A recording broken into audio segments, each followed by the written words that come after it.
Hi everybody, my name is Dave Marsh. I'd like to welcome you to this Matrix Quick Tip tutorial.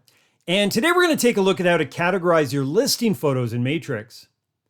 Now before I begin, I'd first like to mention that because each MLS may have slightly different requirements, the system that we'll be using during this tutorial may differ slightly from the one that you're currently working with.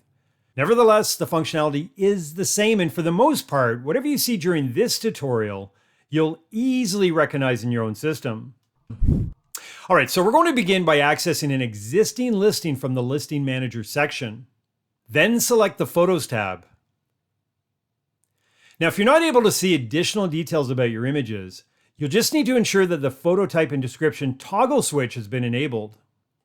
And you'll notice that when I do this, each of my photos now displays an area for the image's description, as well as a photo type drop-down list that assigns the photo to a specific category.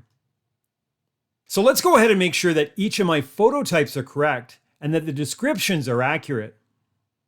And the reason for this is to ensure that anyone viewing these photos can filter the images by their specific category, as well as share any of the image's details they might have otherwise missed.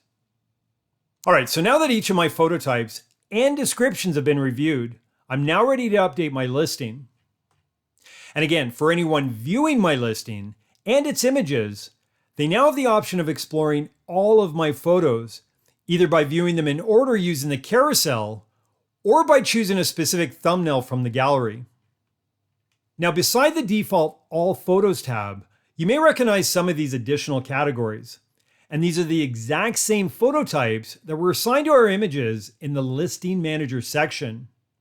And again, this is why it's important to ensure that each of your photos are assigned to the correct category and include a detailed description, which are visible in both the gallery mode and the carousel.